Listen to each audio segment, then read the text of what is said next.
പത്തനംതിട്ട ഇലന്തൂർ കിഴക്ക് ഒടാലിൽ വീട് ഇന്ന് ഏറെ ശ്രദ്ധാകേന്ദ്രമാണ്. വലിയ സന്തോഷമില്ലെങ്കിലും ആ വീട്ടുകാർ ഒരു ആശ്വാസ തീരത്താണ്. 56 വർഷം മുമ്പ് 1968 സൈനിക വിമാനാപകടത്തിൽ മരിച്ച പ്രിയ സഹോദരൻ തോമസ് ചെറിയാന്റെ മൃതദേഹം കണ്ടെത്തിയതിന്റെ ആശ്വാസമാണ് ആ വീട്ടുകാരിലുള്ളത്. മഞ്ഞുമലയിൽ നിന്നും മൃതദേഹത്തിന്റെ അവശിഷ്ടം കിട്ടിയ വിവരം ആറന്മുള പോലീസാണ് സഹോദരൻ തോമസിനെ അറിയിക്കുന്നത്. പിന്നീട് കരസേനാ ഉദ്യോഗസ്ഥരും വീട്ടുകാരെ വിവരം ധരിപ്പിച്ചു. ഇതോടെ ഒടാലിൽ വീട് ശ്രദ്ധാകേന്ദ്രമായി. 102 സൈനികരും മറ്റ് സാമഗ്രികളുമായി ചണ്ഡീഗഡിൽ നിന്നും ലേയിലേക്ക് പോയ AN-12 എന്ന വിമാനം 1968 ഫെബ്രുവരി 7 കുളു ജില്ലയിലെ റോത്തങ് പാസിൽ മഞ്ഞുമലയിൽ കാണാതായത്. വിമാനത്തിലുണ്ടായിരുന്ന മുഴുവൻ പേരും മരിച്ചെങ്കിലും 9 പേരുടെ മൃതദേഹങ്ങൾ മാത്രമേ ഇതുവരെ കണ്ടെടുത്തിട്ടുള്ളൂ. തോമസ് ചെറിയാൻ, മൽഖാൻ സിംഗ്, സിപായി നാരായൺ സിംഗ് എന്നിവരുടെ മൃതദേഹങ്ങളാണ് ഇപ്പോൾ കണ്ടെടുത്തത്. മറ്റൊരാളെ തിരിച്ചറിഞ്ഞിട്ടില്ല.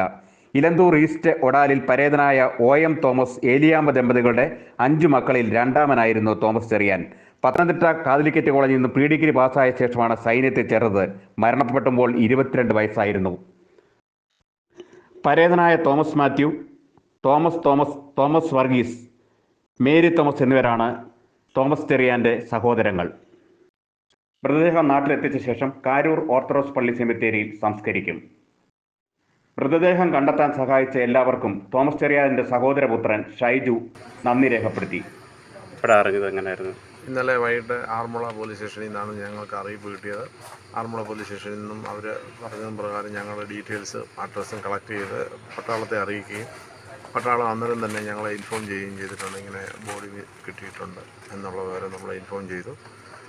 ഏകദേശം 56 വർഷത്തോളമായി ഞങ്ങളിന്ന് മിസ്സിംഗ് ആയിട്ട് ഇങ്ങനെ ഒരാൾ. എൻ്റെ ഫാദറിൻ്റെ അനിയനാണ്. ബാക്കി 4 സഹോദരങ്ങളുണ്ട്. അതിൽ 2 പേര് ഇവിടെ നാട്ടിൽ തന്നെയുണ്ട്. ഒരു സഹോദരി എലന്തൂർ കെട്ടിച്ച് കല്യാണം കഴിച്ച് അയച്ചിട്ടുണ്ട്.